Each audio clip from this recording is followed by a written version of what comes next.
यह एक काल्पनिक कहानी है। इसमें दिखाई गई घटनाएं, पात्र और संवाद पूरी तरह से लेखक की कल्पना पर आधारित हैं। इसका कोई संबंध किसी वास्तविक व्यक्ति या घटना से नहीं है। यहाँ पहुंचने वाला कोई और नहीं बल्कि मिहिर था। उसे नेदर देव भाले में वास्तव में कोई दिलचस्पी नहीं थी और उसने वायुक के साथ इसके लिए केवल इसलिए लड़ाई की थी क्योंकि वह नहीं चाहता था कि यह वायुक के हाथों में जाए। अब जब यह किसी और के हाथ में आ गया था तो वह स्वाभाविक रूप से इसके लिए लड़ने का इच्छुक नहीं था। किसी भी स्थिति में जब तक यह वायुक के हाथों में नहीं गया था तब तक सब ठीक था। नेदर देव भाले की तुलना में वह नाइन्थ नर्क हिमसमीर में कहीं अधिक रुचि रखता था। आखिर यह एक प्राकृतिक खजाना था। यहाँ तक कि सर्वोच्च हन साम्राज्य के पास भी केवल एक ही प्राकृतिक खजाना था। यदि वह नाइन्थ नर्क हिमसमीर प्राप्त करने में सक्षम हो जाता तो उसकी शक्ति निश्चित रूप से बहुत बढ़ जाती। उस समय क्या पूरे प्राचीन युद्ध क्षेत्र में कोई भी उसका यानी मिहिर का मुकाबला कर पाता? भले ही वह यह कहने का साहस नहीं करता था कि वह इस प्राचीन युद्ध क्षेत्र में अद्वितीय है जहां असाधारण प्रतिभाएं एकत्रित होती थीं, लेकिन अगर उसके पास नाइन्थ नर्क हिमसमीर होता तो बात अलग होती। इसलिए उसने उनका पीछा किया था। उसने यहाँ की स्थिति पर एक नजर डाली और फिर अंत में उसकी दृष्टि आरव पर टिकी। उसके बाद उसने अपनी भौहें सिकोड़ी और कहा, क्या मुझे आने में बहुत देर हो गई? बिल्कुल नहीं। इस बीच तुषारिका मुस्कुराई और बोली, तुम कह सकते हो कि तुम बिल्कुल सही समय पर आए हो। मिहिर ने तुषारिका की ओर देखा और कहा, क्या वह अभी तक सफल नहीं हुआ है? बिल्कुल, तुषारिका ने कहा, उसने इसे जबरदस्ती अपने शरीर में निगल लिया है। भले ही मुझे नहीं पता कि वह इसे वश में करने के लिए किस तकनीक का उपयोग करने का इरादा रखता है, लेकिन वर्तमान स्थिति के आधार पर उसके पास थोड़ा सा मौका लगता है। हालांकि उसने अब तक इसे वश में नहीं किया है। दूसरे शब्दों में, हमारे पास अभी भी एक मौका है। हमारे मिहिर स्तब्ध रह गया और फिर उसने बैंगनी मिंक और दिव्या पर एक नजर डाली और हल्के से हंसते हुए कहा, तुम सही कह रही हो, यह हम ही हैं। आरव से निपटने के बाद नाइन्थ नर्क हिमसमीर के स्वामित्व पर चर्चा करने के बारे में तुम्हारा क्या विचार है? मुझे लगता है कि यह स्वीकार्य है। तुषारिका ने दिव्या की ओर देखा और कहा, मैं उसे रोक सकती हूँ, लेकिन वह दिव्य मिंक थोड़ा कष्टदायक है। क्या तुम्हारे पास उससे निपटने का कोई तरीका है? मिहिर ने बैंगनी मिंक की ओर देखा और फिर एक क्षण के लिए गहराई से विचार करने के बाद कहा, मेरा सर्वोच्च हन साम्राज्य तुम्हारे दिव्य मिंक दल के साथ मैत्रीपूर्ण संबंधों में माना जा सकता है। तो उसने अपनी बात पूरी भी नहीं की थी कि मिहिर का चेहरा उतर गया और फिर उसकी आकृति उस स्थान से बिजली की तरह हट गई। उसी समय उस स्थान पर बैंगनी रोशनी की एक किरण दिखाई दी जहां वह एक पल पहले खड़ा था। लगता है कि वह इसे स्वीकार करने से इनकार कर रही है। इसी बीच तुषारिका अचानक मुस्कुराई और बोली, मिहिर, अपनी सांस बर्बाद मत करो। यह दिव्य मिंक तुम्हें आरव पर हमला करने की अनुमति कभी नहीं देगी। भले ही मुझे नहीं पता कि वह एक इंसान की इतनी रक्षा क्यों कर रही है, लेकिन यह एक सच्चाई है। इसलिए तुम्हें बस हमला करना चाहिए। मिहिर ने सिर हिलाया और फिर कहा, चूंकि ऐसा है तो चलिए लड़ते हैं। जैसे ही उसने बोलना समाप्त किया, मिहिर की आकृति विस्फोटक रूप से आरव की ओर झपटी। बैंगनी मिंक की आंखों में यह देखकर एक क्रूर अभिव्यक्ति कौंधी और फिर उसकी पुतलियां तुरंत मैरून हो गईं। उसने अपना छोटा पंजा लहराया और मिहिर के सामने का स्थान तुरंत गंभीर रूप से विकृत हो गया। जब मिहिर ने यह दृश्य देखा तो उसकी आंखें सिकुड़ गईं और उसकी आंखों में एक गंभीर भाव आ गया। उसने अपनी दाहिनी हथेली को मुट्ठी में बांधा और फिर पीछे मुड़कर अपनी मुट्ठी बैंगनी मिंक की ओर दे मारी। एक ही पल में ऊर्जा से बना एक विशाल सुनहरा ड्रैगन हिंसक रूप से आगे बढ़ा और बैंगनी मिंक की ओर टकराया। बैंगनी मिंक ने पलकें झपकाईं और फिर उसकी आकृति वहां से ओझल होकर 60 मीटर से अधिक दूर दिखाई दी। हालांकि वह सुनहरा ड्रैगन अचानक मुड़ा और फिर से बैंगनी मिंक की ओर तेजी से बढ़ा। बैंगनी मिंक ने फिर से पलकें झपकाईं। जाहिर तौर पर वह यह समझने में थोड़ी असमर्थ थी कि क्या हो रहा है। हालांकि उसके पास अभी इस सब के बारे में सोचने का समय नहीं था।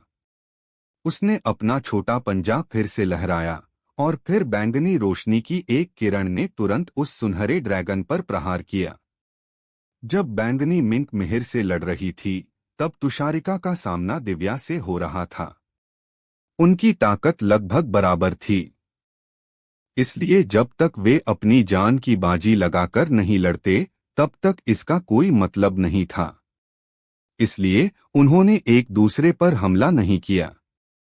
दिव्या मिंक मिहिर को नहीं रोक पाएगी, तुषारिका ने अपने हाथ में ऊर्जा की तलवार को लापरवाही से लहराते हुए कहा। मैं मानती हूं कि अगर वह भागना चाहे तो राजा स्तर में कोई भी उसे पकड़ नहीं सकता। लेकिन समस्या यह है कि क्या वह भागेगी? मैं तो नहीं भागूंगी। इसलिए यदि युद्ध जारी रहा तो वह हार जाएगी, है ना? उसके बाद आरव मर जाएगा। क्या तुम भी ऐसा नहीं सोचती? दिव्या की भौहें कस गईं और उसकी कृपाण पर पकड़ और भी मजबूत हो गई, जबकि उसका कृपाण इंटेंट और अधिक हिंसक होता गया। बूम! ठीक इसी समय यहाँ गड़गड़ाहट गूंजी और फिर उन दोनों ने गड़गड़ाहट की आवाज की ओर देखा। उन्होंने मिहिर और बैंगनी मिंक के बीच से ऊर्जा की एक लहर उठते हुए देखी। ऊर्जा की लहर बिखरने के बाद मिहिर ने धीरे से अपना सिर हिलाया और कहा, मैं ऐसा नहीं करना चाहता था। लेकिन अगर मैं ऐसा नहीं करता तो मैं तुम्हारे खिलाफ असहाय हो जाता। जैसे ही उसने बोलना समाप्त किया, मिहिर ने अपनी हथेली पलटी और फिर उसके हाथ में एक सुनहरी रस्सी दिखाई दी। दिव्या के चेहरे का भाव बदल गया जब उसने यह सुनहरी रस्सी देखी और फिर वह अचानक चिल्लाई, छोटी साथी, भागो! वह छोटी मिंक स्तब्ध रह गई और उसका छोटा चेहरा उलझन से भर गया। ठीक इसी क्षण मिहिर ने अपनी कलाई हिलाई और सुनहरी रस्सी अंतरिक्ष में लहराते हुए बैंगनी मिंक के सामने पहुंच गई। उसके बाद वह बैंगनी मिंक के चारों ओर लिपट गई और उसे उसमें फंसा लिया। उसी समय सुनहरी रस्सी के भीतर से धुंधली सुनहरी ऊर्जा की एक धारा लगातार रिसने लगी और बैंगनी मिंक के शरीर में प्रवेश कर गई। बैंगनी मिंक थोड़ी घबरा गई थी। उसने अपना पंजा लहराया जबकि उसकी आकृति चमकने लगी। हालांकि वह चाहे कहीं भी भागती, वह सुनहरी रस्सी लगातार उसके शरीर के चारों ओर लिपटी रही। अपना समय बर्बाद मत करो, मिहिर ने उदासीनता से कहा। यह अमर बंधन रस्सी एक दिव्य कलाकृति है। जब तक तुम इसके द्वारा बंधी हो, तब तक तुम चाहे कहीं भी भाग जाओ, यह तुम्हारे साथ ही रहेगी। इसके अलावा यह तुम्हारे शरीर के भीतर की ऊर्जा को लगातार समाप्त कर देगी। थोड़ी ही देर में तुम पूरी तरह से कमजोर हो जाओगी। जैसे ही उसने बोलना समाप्त किया, हर रात की कहानी, हर दिन का धमाका, सिर्फ स्टोरी हंगामा पर। तो अभी सब्सक्राइब करें और बेल आइकन दबाएं, क्योंकि अगली कहानी आप मिस ना कर पाए। मिहिर ने बैंगनी मिंक की ओर कोई ध्यान नहीं दिया, जो अपनी पूरी ताकत से संघर्ष कर रही थी, और वह आरव को देखने के लिए मुड़ा।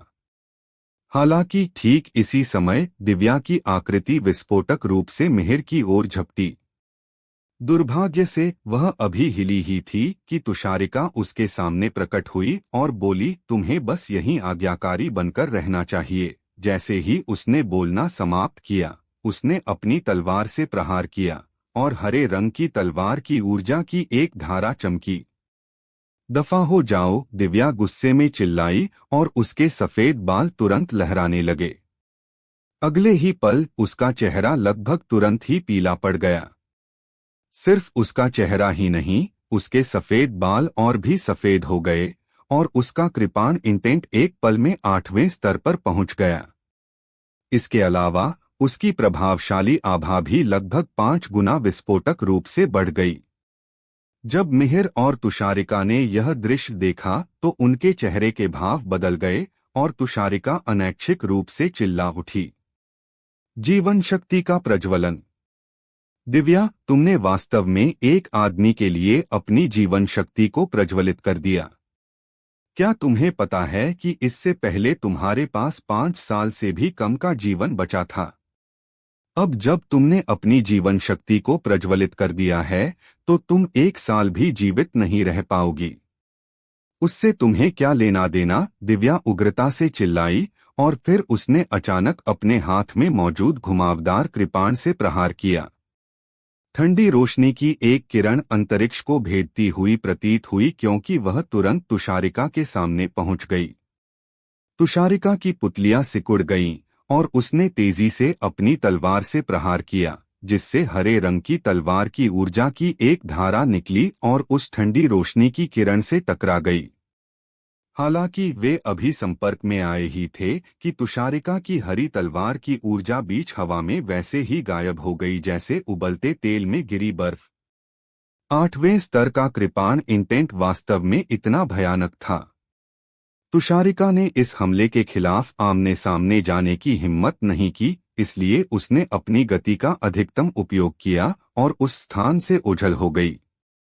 अपनी कृपाण के एक ही वार से तुषारिका को पीछे हटने पर मजबूर करने के बाद दिव्या अचानक मुड़ी और विस्फोटक रूप से मिहिर की ओर बढ़ी। मिहिर ने एक गंभीर अभिव्यक्ति प्रकट की, लेकिन कोई डर नहीं दिखाया। उसने अपनी दाहिनी हथेली को कसकर मुट्ठी में बांधा और फिर उसे पूरी ताकत से दिव्या की ओर दे मारा। दहाड़। आसमान में एक ड्रैगन की दहाड़ गूंजी और फिर ऊर्जा से बने 3 विशाल सुनहरे ड्रैगन अचानक प्रकट हुए। उसके बाद वे दिव्या की ओर नीचे झपटे। वे तीनों सुनहरे ड्रैगन ऐसे जीवित प्राणियों की तरह लग रहे थे जिनकी अपनी बुद्धि हो। उनके शरीर दिव्या से टकराने के लिए आगे बढ़े। वे जहां से भी गुजरे, अंतरिक्ष में कंपन की एक लहर उठी और यह एक अत्यंत भयानक दृश्य था। दिव्या के पीले चेहरे के भाव बिल्कुल नहीं बदले। उसने अपनी कृपाण निकाली और प्रहार किया, जिससे कृपाण की ऊर्जा की एक धारा प्रकट हुई। एक ही पल में उस कृपाण ऊर्जा ने एक सुनहरे ड्रैगन को बिखेर दिया। उसके बाद उसने एक बार फिर प्रहार किया और एक ठंडी रोशनी चमकी, जिसके बाद एक और सुनहरा ड्रैगन हवा में गायब हो गया।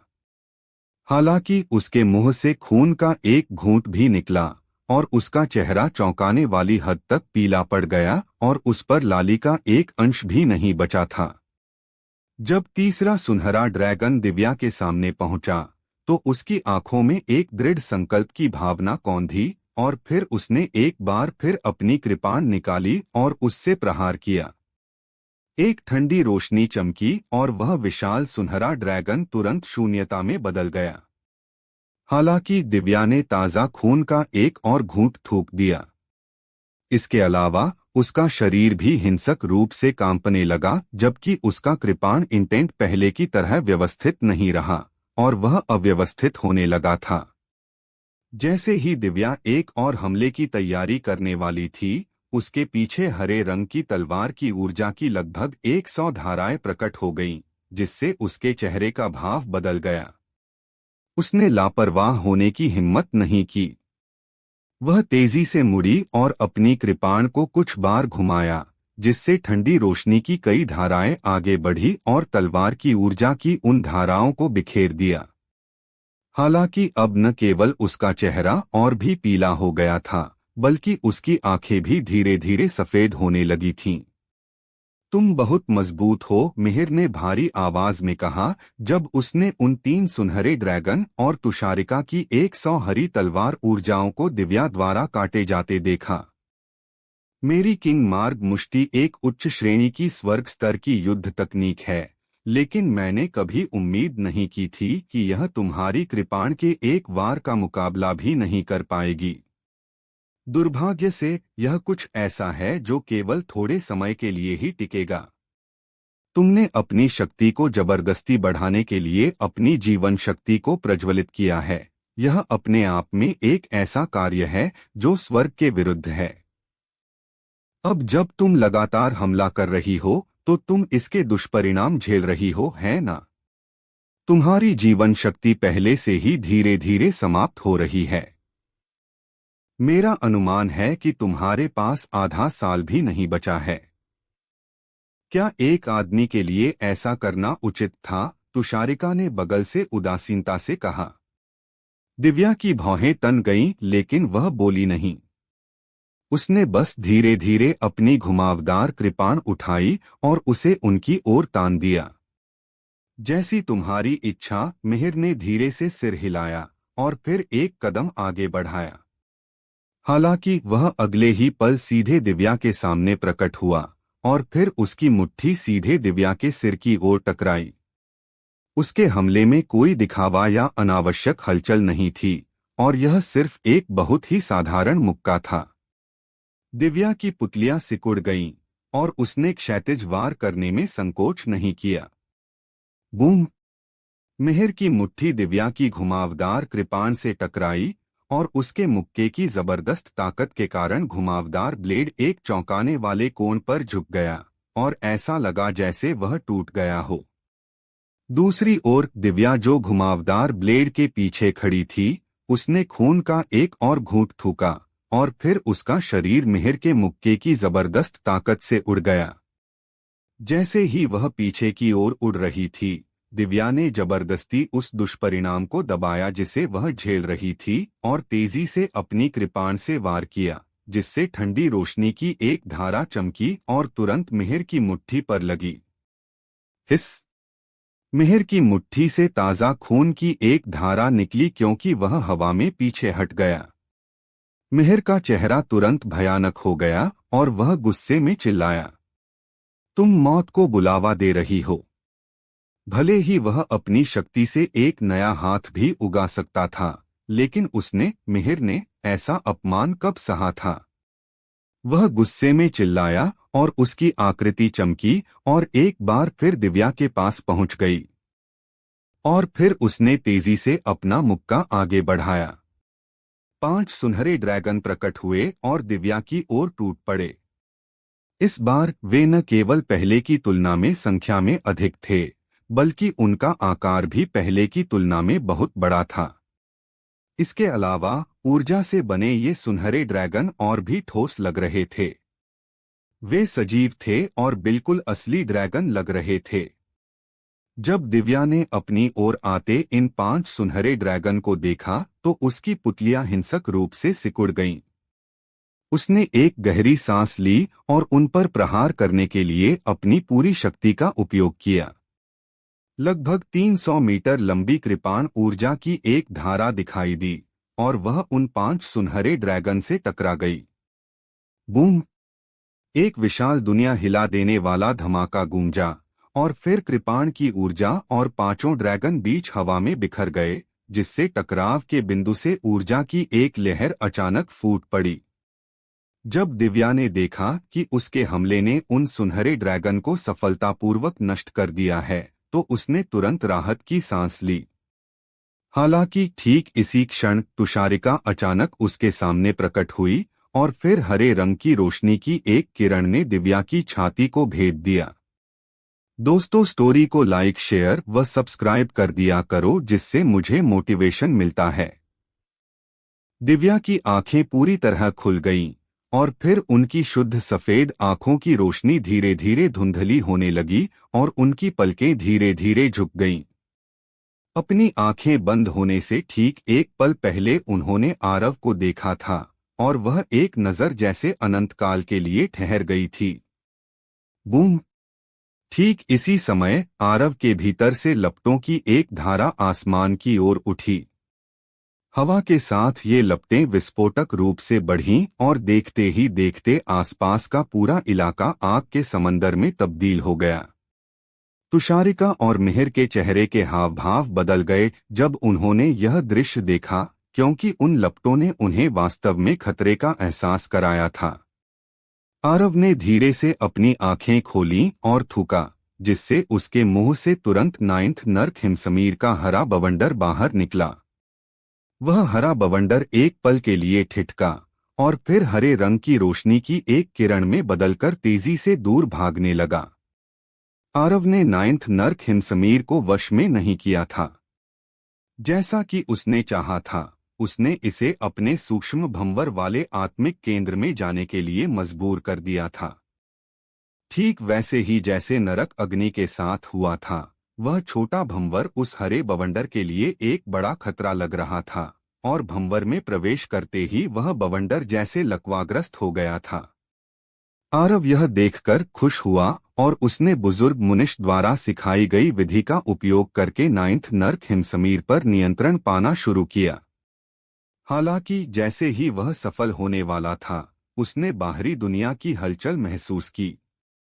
उसने महसूस किया कि कैसे छोटी बैंगनी मिंक फंस गई थी और दिव्या गिर गई थी। तुषारिका और मिहिर हरे बवंडर को भागते देख दंग रह गए। तुषारिका बिना किसी झिझक के एक हवा के झोंके में बदल गई और उसके पीछे लपकी। मिहिर का चेहरा उतर गया, फिर उसने बैंगनी मिंक की ओर देखा और एक पल के लिए हिचकिचाने के बाद अपना दाहिना हाथ हिलाया। अमर बंधन रस्सी तुरंत उड़कर उसके हाथ में वापस आ गई। उसकी हिम्मत इस दिव्य मिंक को मारने की नहीं हुई, वरना पूरी संभावना थी कि इससे दिव्य मिंक दल और सर्वोच्च हन साम्राज्य के बीच युद्ध छिड़ जाता। उस समय उसके पिता भी शायद उसे नहीं बचा पाते। रस्सी वापस लेने के बाद मिहिर की आकृति चमकी और उसके पीछे सुनहरे पंखों की एक जोड़ी दिखाई दी। उसके एक ही फड़फड़ाहट से वह तुरंत 100 मीटर की दूरी पर पहुंच गया। मिहिर और तुषारिका दोनों के पास इस समय आरव और दिव्या पर ध्यान देने का समय नहीं था, क्योंकि नाइन्थ नर्क हिमसमीर उनके लिए सबसे महत्वपूर्ण था। आरव धीरे धीरे दिव्या की ओर बढ़ा। जैसे ही उसने उसे वहां निष्प्राण चेहरे और बंद आंखों के साथ लेटे हुए देखा, उसके दिल की गहराई से पछतावे की एक लहर उठी।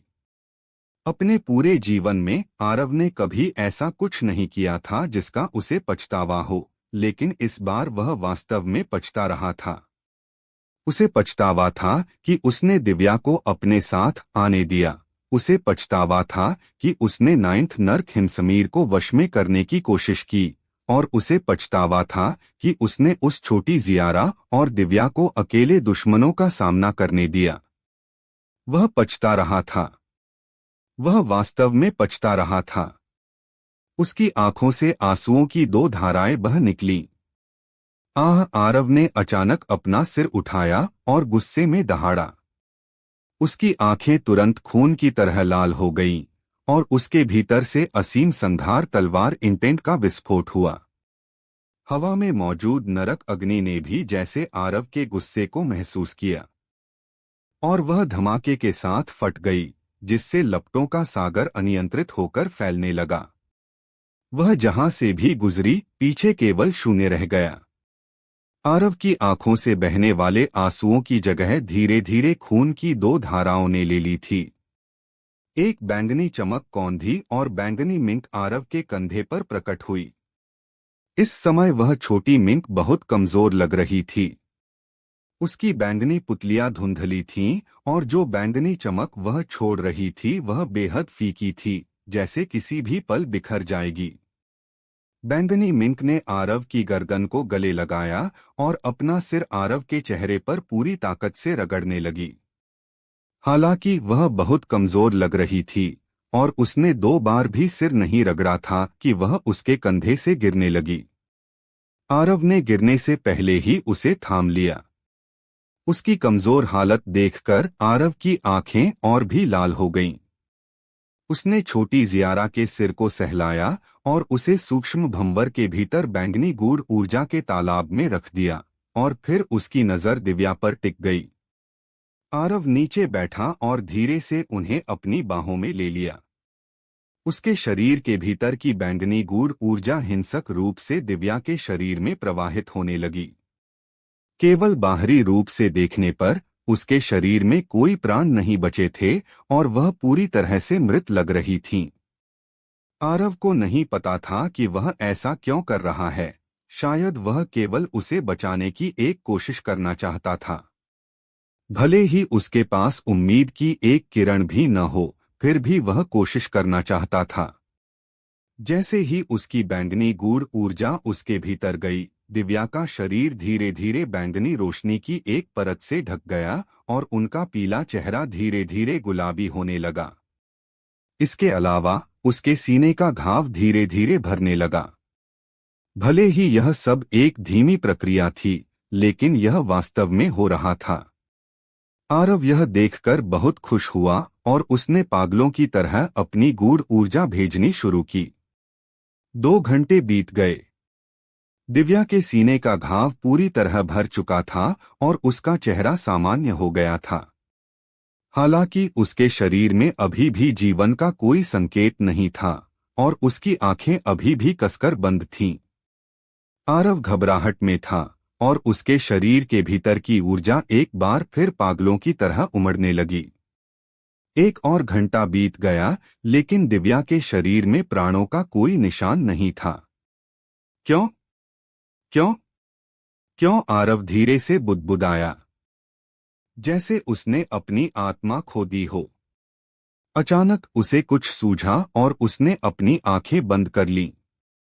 अपनी चेतना को शरीर के भीतर ले जाते हुए उसने बैंगनी ऊर्जा के कुंड के ऊपर स्थित उस दरवाजे से कहा, मुझे पता है कि तुम्हारे पास उसे बचाने का कोई न कोई तरीका जरूर है ना? कसकर बंद दरवाजे से कोई प्रतिक्रिया नहीं हुई। मुझे नहीं पता कि तुम वास्तव में क्या हो और न ही मुझे यह पता है कि तुमने मुझे क्यों चुना। हालांकि मैं जानता हूं कि तुम में उसे बचाने की क्षमता है। इसलिए अगर तुम उसे बचाने से इनकार करते हो तो चलो साथ में ही खत्म हो जाते हैं, आरव ने कहा।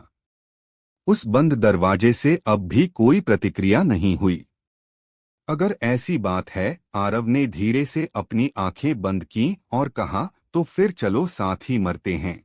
जैसे ही उसने बोलना बंद किया, उसके हाथ में मौजूद अदृश्य तलवार आसमान में उड़ी और फिर रोशनी की एक किरण बनकर सीधे उसके माथे की ओर नीचे आने लगी।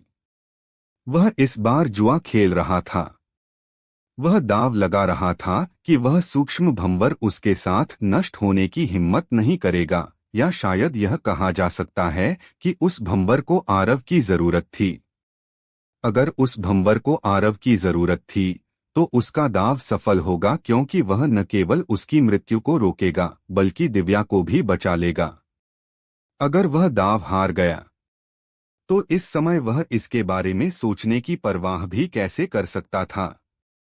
जहां तक बैंगनी मिंक की सुरक्षा की बात थी, उसने स्वाभाविक रूप से उसके बारे में भी सोचा था। अगर वह मर भी जाता तो सूक्ष्म भंवर को बिल्कुल भी नुकसान नहीं पहुंचता। इसलिए जियारा जो उसके भीतर थी वह निश्चित रूप से ठीक रहती। वह इस बात पर जुआ खेल रहा था कि क्या वह भंवर उसे चाहता है। आरव कोई भगवान नहीं था। उसके लिए उन सभी का ख्याल रखना असंभव था जिनकी वह परवाह करता था, लेकिन वह अपनी क्षमता की सीमा के भीतर काम कर सकता था। इस बार आरव का जुआ सही निकला। ऐसा लगा जैसे किसी चीज ने अदृश्य तलवार को आरव के सिर से मात्र आधा इंच दूर रोक दिया हो। इसके बाद आरव के सूक्ष्म भंवर के भीतर का दरवाजा धीरे धीरे खुला और शुद्ध बैंगनी रंग की गूढ़ ऊर्जा का एक सिरा सीधे दिव्या के माथे के केंद्र में प्रवेश कर गया। लेकिन ठीक इसी क्षण आसमान अचानक काले बादलों से घिर गया और फिर उन बादलों के भीतर से दिव्य बिजली की एक कड़कड़ाहट के साथ बिजली सीधे नीचे गिरी। इस समय स्वर्ग और पृथ्वी कांप रहे थे। नाइन्थ नर्क से 500 किलोमीटर दूर प्राचीन नगर में एक आकृति शहर के ऊपर आसमान में चमकी और नाइन्थ नर्क की ओर देखते हुए एक अभूतपूर्व गंभीर अभिव्यक्ति दी। यह व्यक्ति कोई और नहीं बल्कि सफेद बालों वाला बुजुर्ग निशांत था। निशांत ने गंभीर चेहरा लिए नाइन्थ नर्क की ओर देखा और कहा, आसमान से दिव्य बिजली गिर रही है। कौन ऐसा काम कर रहा है जो दैवमार्ग को चुनौती दे रहा है? जमीन पर गिरते समय दिव्य बिजली ने जमीन को कोई नुकसान नहीं पहुंचाया और वह सीधे जमीन के भीतर घुस गई और तुरंत आरव के ऊपर पहुंच गई। उसके बाद वह सीधे आरव की गोद में लेटी दिव्या की ओर बढ़ी। आरव का चेहरा तेजी से बदला जब उसने इस अचानक प्रकट हुई दिव्य बिजली को देखा, क्योंकि वह इसका सामना करते समय विरोध करने की कोई इच्छा भी पैदा नहीं कर पा रहा था। यहाँ तक कि उसकी आत्मा की गहराई से आतंक उसके पूरे शरीर में फैल गया था, जिससे वह लगभग जमीन पर लेटने की कगार पर पहुंच गया था। आखिर वह क्या है? यह सवाल उसके दिमाग में कौंधा ही था कि आरव की आंखों में एक बेरहमी दिखाई दी। उसने अपनी हथेली पलटी और फिर हरे रंग की तलवार ऊर्जा की एक धारा सीधे दिव्य बिजली की ओर छोड़ी। वह बिजली दिव्या की ओर बढ़ रही थी, तो आरव पीछे कैसे हट सकता था? हालांकि ठीक इसी समय आरव के सामने अचानक बैंगनी गूढ़ ऊर्जा की एक धारा दिखाई दी और फिर वह दिव्य बिजली के उस झटके से टकरा गई। बूम! आरव की चकित आंखों के सामने वह दिव्य बिजली तुरंत तितर-बितर हो गई। एक ही झटके में दिव्य बिजली को कुचलने के बाद शुद्ध बैंगनी गूढ़ ऊर्जा की वह धारा तुरंत आरव के शरीर में वापस उड़ गई। इसके बाद बैंगनी रोशनी की एक लहर चमकी और जमीन पर लेटी दिव्या को अपने घेरे में ले लिया और फिर वह तुरंत दिव्या को आरव के सूक्ष्म भंवर के भीतर के दरवाजे के अंदर ले गई। उसके बाद दरवाजा बंद हो गया। आरव वहीं हक्का बक्का रह गया। इसका क्या मतलब है? क्या वह जीवित है या मर चुकी है? उस सब का क्या मतलब है? वह दिव्या को कहाँ ले गया? वह दिव्य बिजली क्या थी? वह अचानक जमीन के नीचे क्यों आ गई? आरव के दिमाग में सवालों की एक झड़ी लग गई थी। हालांकि ठीक इसी समय आरव के चेहरे के भाव अचानक बदल गए। उसने अपना सिर उठाकर दूर देखा और उसे दूर से एक हरी रोशनी की किरण चमकती हुई दिखाई दी। आरव की पुतलियां सिकुड़ गईं जब उसने यह देखा, क्योंकि वह हरी रोशनी नाइन्थ नर्क हिमसमीर की नर्कवायु आत्मा थी। इसके अलावा उसके पीछे दो लोग थे, जो कोई और नहीं बल्कि मिहिर और तुषारिका थे। आरव की नजर उन्हें देखते ही बर्फीली ठंडी हो गई। साथ ही उसकी आंखों में खून जैसा लाल रंग छा गया। जैसे ही आरव हमला करने वाला था, नाइन्थ नर्क हिमसमीर अचानक उसके सामने आ गई। या अधिक सटीक रूप से कहें तो वह उसी स्थान पर आई जहां कुछ क्षण पहले दिव्या लेटी हुई थी। ऐसा लग रहा था जैसे वह कुछ खोज रही हो और वह लगातार इधर-उधर फड़फड़ा रही थी। आरव यह देखकर दंग रह गया और फिर उसने उस पर कोई ध्यान नहीं दिया। इस समय नाइन्थ नर्क हिमसमीर उसके लिए बिल्कुल भी आकर्षक नहीं थी। जैसे ही उसकी नजर तुषारिका पर टिकी, उसके हाथ में मौजूद अदृश्य तलवार के आसपास हवा में हलचल होने लगी। लेकिन ठीक इसी समय नाइन्थ नर्क हिमसमीर अचानक उसके सामने आ गई और वह लगातार उछलने लगी जैसे वह आरव से कुछ पूछ रही हो। दफा हो जाओ, मेरे पास तुम्हारे ऊपर बर्बाद करने के लिए समय नहीं है, आरव गुस्से में चिल्लाया और उसकी आकृति विस्फोटक रूप से तुषारिका की ओर झपटी। अब क्या होने वाला है आगे सुनते रहिए सर्वशक्तिमान हमारे चैनल स्टोरी हंगामा पर।